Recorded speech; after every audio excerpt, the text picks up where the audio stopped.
What we've got here is failure to communicate. Look, up in the sky, it's a bird. Football is a 20th century technological struggle.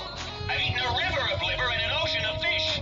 I would not object to The hanging curveball, high fiber, good scotch. Just a bit outside.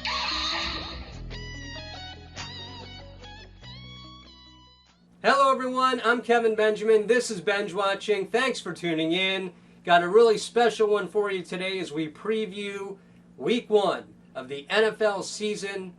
The big slate of games gets underway on Sunday afternoon, and I had a chance to catch up with my good old buddy Mike Nabors, who covers the Saints for Cox Sports TV.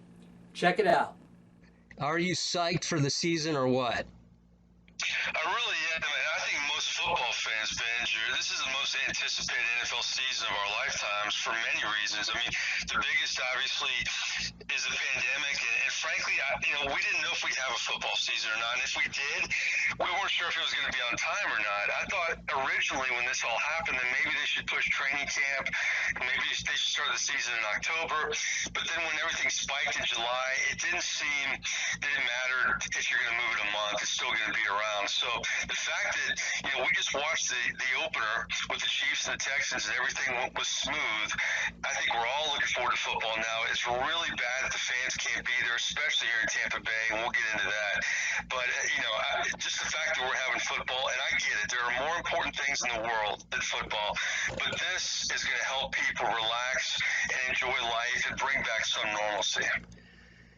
Now, what's your schedule? I mean, are you covering the Saints? Are you going to the games? Or are you going to, be here in Tampa? What's your kind of, schedule for the NFL season? I'm really fortunate. My network, Cox Sports TV in New Orleans, I'm going to go to every game this year. I'm flying to New Orleans on Saturday for Sunday's game, and I'm going to all the road games too. We're going to Vegas, and it's very limited in Vegas where they've already announced they're not going to have fans all year. So right now I'm going to all the games, and I'm really fortunate. I'm blessed that that's happening because I have a lot of friends in the business who either it's the NFL or the college level who can't go to the games, and they actually call the games, but they can't call the games with the pandemic. So I feel very fortunate. It is kind of a bummer that fans can't go to that first Bucs game to see Tom Brady. I tell you, I'm shocked that he's, I won't believe it until I see it. Obviously, he's practicing with the team, but I was one of the first people saying there is absolutely no way he's coming to Tampa. What do you think about, just the beginning of all that? And were you shocked to hear that he was going to sign with the Bucs? Absolutely. There's no question. I thought, it's some posturing. New England, they'll work it out. And I thought if it wasn't New England, I thought Indianapolis was a better fit for him in a lot of ways, too. Just because I feel like they're a better all-around team. This Bucs team has a lot of great weapons on offense, but when he took over, I still think this offensive line is overrated, and they didn't have a running game. They've improved in both those areas since then. But, I thought there's no way this is going to happen. And the shame for the Bucs and the Buc fans is they've never had a franchise quarterback. They've had them, but they've let them go. Whether it's Doug Williams or Steve Young, Dilfer wasn't a franchise quarterback, but he wins a Super Bowl elsewhere. We know the whole drill there. But it's amazing to me they finally get a franchise quarterback, not only a franchise quarterback, but the best ever, and they can't enjoy him. Fans can't watch him in training camp.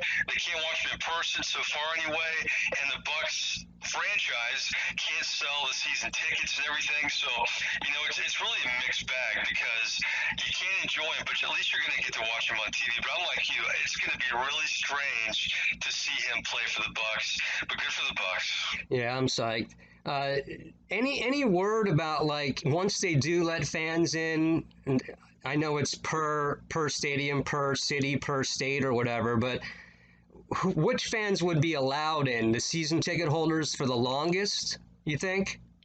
Yeah, I don't really know how that works, and I don't know if the Bucs know how that works, frankly. I think this is a week-by-week process, and the Buccaneer organization, they're in their three-point stance, just wanting to let as many fans in as they can and seize this opportunity because not only is it Tom Brady, but it's Gronk, it's Bruce Arians. He's not going to be here forever. I mean, you're really built to win right now. That's what's intriguing about the Saints game is the Saints are in the same boat. It's all in for the season. season in so many ways. So I don't know how that structure is going to work out. You would figure season ticket holders would get a priority, but it's interesting to me that there is no, definite policy in the NFL. I mean, Chiefs fans let them in. Dolphins fans, I believe, are letting their fans in.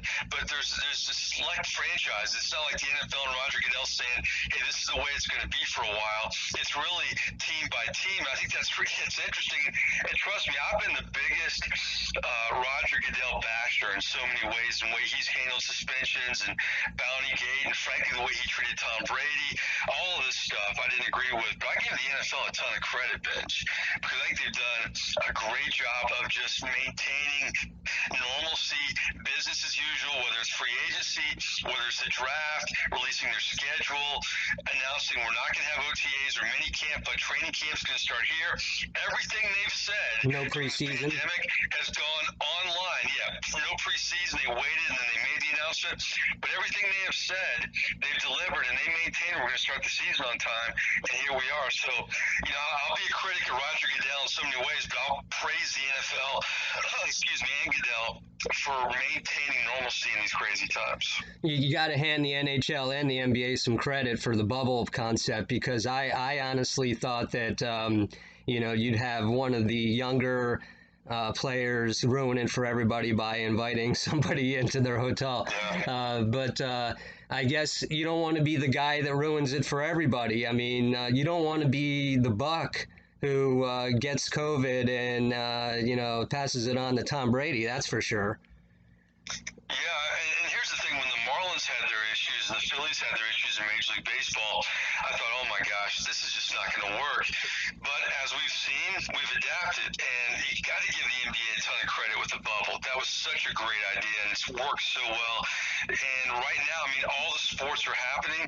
It shows that, if you're organized and if you're careful, it will work. But boy, when that Marlins issue happened with 12 players going down in the Phillies, I thought, here we go. And the NFL season may not happen, but it's amazing how things have changed since then. Yeah. Hey, I want to talk about Breeze and Brady. I was checking some stats, and most football fans know that they're 1-2 on the career touchdown passes. Breeze has 547, Brady has 541, and then Breeze leads in career yardage with 77,416 to Brady's, who's second on the list with 74,571. It's going to be back and forth for a while. Is that something, you know Drew Brees pretty well. Does he care about that, being on top, ending his career on top with those records? Absolutely. He'll never admit it, but absolutely. Those guys are competitors, and they want those records. I tell you, my favorite Brees record with Brady is consecutive games with a touchdown pass, because he broke the record, set it. Brady was on his heels, and then Brady came up, I think, 4 or 5 games short. He had a game where he didn't throw a touchdown pass. And I talked to Drew after every game. I know him real well. And here's the thing. He's always self-aware, doesn't want to come across as a me guy, and he's not. He's a team guy first, no doubt about it. But these guys are competitors. And he loved it when Brady didn't throw a touchdown pass in that game, because there's so many records that will be broken. We're watching all these young quarterbacks line up the stat sheet. Breeze's yardage record will be broken. His touchdown record will be broken. But I don't know the consecutive games with a touchdown pass. It takes a little luck. That was a hard one there. So that's one he might hold on to for some time. So that was kind of my favorite between them. And I'll tell you, my favorite stat with Tom Brady entering this game is he has a 6-year run where he was not the underdog. He was the favorite in the game. This is the first time in 6 years that he won't be the favorite entering an NFL game. The last time, I believe, was 2014 when the Patriots played the Green Bay Packers. So think about that. It's been 6 years since Tom Brady's been an underdog in a football game. That is insane. That is insane. He is old. I mean, it's not like, a mystery or anything. One thing that I'm looking forward comparing him to, and I can't believe I'm doing this, to Jameis Winston last year, is that, there may be 10 or 15 picks instead of 30. do you think that the Bucs can make it to the playoffs? Do you think that they could get at least a wild card? And what do you think their season record? I'm going to go with 10-6 and a wild card. What do you think? How do you think it's going to turn out? Well, they're definitely a playoff team unless Brady gets hurt. If Brady's healthy, they're a playoff team, no doubt about it. I still think the Saints win the division. The Saints are a much better football team all around. Their defense is better than the Bucs. Their offensive line is better than the Bucs, and everything else I think is about similar in a lot of ways. But I do think 10-6 is safe. I think optimistically they're 11-5. I think they get better as the season progresses, obviously with Brady getting more comfortable. But I think they're absolutely a playoff team. But a lot of people in the media, my buddies here in Tampa Bay, a lot of the fans, it's Super Bowl or bust. No. They relax. That's like jinxing. Well, I mean, it's just to me, let's tone it down. Just enjoy having Tom Brady. Enjoy the fact that you're relevant again, because you haven't been relevant in a long, long time. So enjoy that. Don't put the cart before the horse. But I will say this: if Tom Brady gets more comfortable, I love the Leonard Fournette acquisition. I love it. That is exactly what they needed. I worry about that offensive line though, but Tom Brady will get rid of the football quicker than Jameis Winston. So with all that said, this offense is going to get better, and I think this Bucs team makes the playoffs, and I think they're dangerous. And I wouldn't rule out a Super Bowl. I just say walk before you run at this point. That's true, and it's going to be here in Tampa, so that's never happened before where a team from the host city has made it to the Super Bowl. It's been like Stanford at Stanford Stadium or whatever back in 49ers when they went or whatever. Like, was that at Stanford Stadium that they played in the Super Bowl that year? I think the 49ers did, but that wasn't. It may have been the Rose Bowl. Yeah, the Rose Bowl. Okay, yeah. Well, here's the thing that I really hope doesn't happen. I really hope this doesn't happen. Is that the pandemic continues and the Bucs fans can't see Tom Brady all year, and the only time fans can see Tom Brady is if the Bucs make the Super Bowl. Can you imagine if that happened? I don't even want to think about that. And not only that, but we also have the Rays as like the best team in the American League, and the Lightning are up 2-0. I mean, and we can't go. So but I write this in my book. I spent a lot of time writing my book, The Stigma of Sports in Florida, and it's just yet another thing that the state of Florida's sports fans have to deal with. It's like the Bucs are going to win the Super Bowl, but no fans got to go, to any of the games. It's just, it's like, how unlucky, but the Bucs fans have always been unlucky, from the Bo Jackson thing to getting rid of, there's just so much bad history. Do you call it bad history, unlucky history, or just, being owned by like Hugh Culverhouse for such a long period of time, and he was such a lousy owner, and then the Glazers came in and changed everything, and they win the Super Bowl, and all of a sudden Tony Dungy back in the 90s, he's the one who basically made the Bucs great, and then they get rid of him and then win the Super Bowl with Gruden the next year.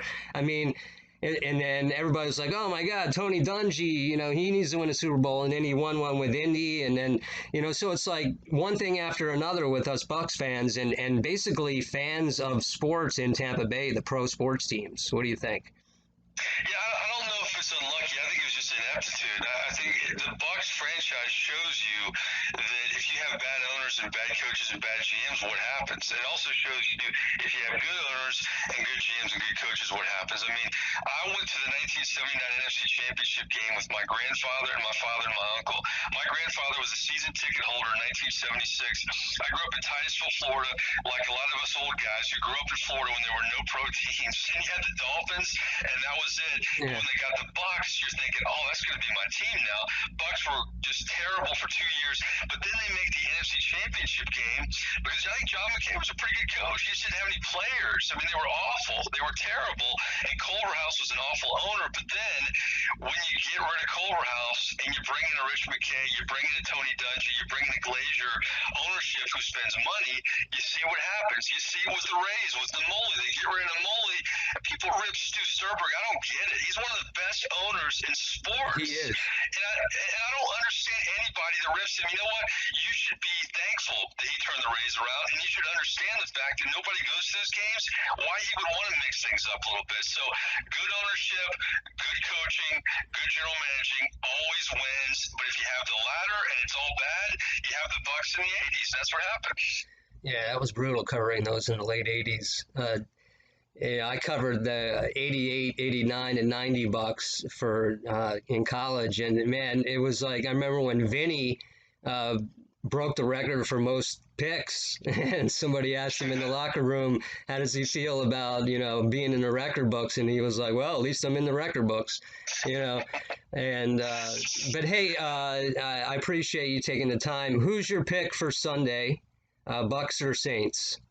Well, it's tricky because Sean Payton's teams have always started slow, and when they play the Bucs early, they haven't fared well in recent history. I mean, Jameis Winston's first career win as an NFL quarterback was against the Saints in the Superdome. A couple of years ago, Fitzmagic lit up the Saints, but I think this is different because of the pandemic. I think the pandemic is going to favor teams that have been together for a while, like the New Orleans Saints. And I know the Bucs have Tom Brady.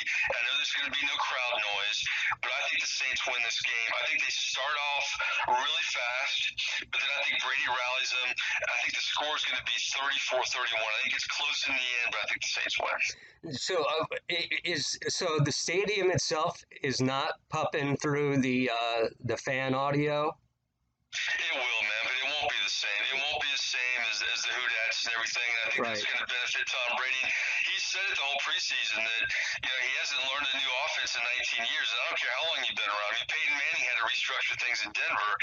It's an adjustment, and I think Tom Brady will lead his team to the playoffs. But it will be interesting to see this first game against a team like New Orleans, where everybody talks about the offense, but this Saints defense is really, really good. All right. I appreciate you taking the time, Mike, and good luck in your trip to New Orleans. When are you leaving, today, tomorrow? Saturday. Okay. Yeah. Man, have you been in a plane since all this? I have. My company, we've done this errand series where we run errands with sports celebrities. We've had a lot of fun with that. And I flew to New Orleans 3 weeks ago, and I flew to Atlanta last week. And, it's crazy during the pandemic, but if you're traveling, it's really good right now because there's so many empty seats. Nobody's in the middle seat. It's really easy to maneuver around the airport. It's different, but if you're traveling, it's a heck of a lot easier. All right, Mike. Listen, I appreciate you taking the time, and have a safe trip. And I'm going to say, go Bucs. And so you think? Let me ask you one more thing. If fans are not allowed in the Super Bowl, does that diminish the team winning the Super Bowl? Absolutely not. I think whoever wins the World Series this year, I think they get extra credit. Whoever wins in this NBA bubble gets extra credit. Whoever wins the Stanley Cup final gets extra credit. Whoever wins the Super Bowl should get extra credit too. I think whoever wins during these times, it should not be diminished. It should be accentuated. All right. Mike Nabors, thanks for joining me, and you have a good trip. Have a good one. We go way back, Benj, anytime. Thanks, man. Mike is such a good guy, but for the record, I drank way more beer than him in college back at the University of Florida. Check out my book, The Stigma of Sports in Florida, on Amazon. Ebook or paperback versions are available. It's basically about the history of sports in the state of Florida. And if you're a Bucs fan, there's tons of stuff in there on the Bucs 2002 championship team, as well as some profiles. So check that out. If you want me to personally autograph a copy for you, I can do so. Just shoot me off a text. My prediction for Sunday, Bucs 34, Saints 29. The Bucs go 1-0. And that's it for now. I'm Kevin Benjamin. This is Benj Watching. See ya.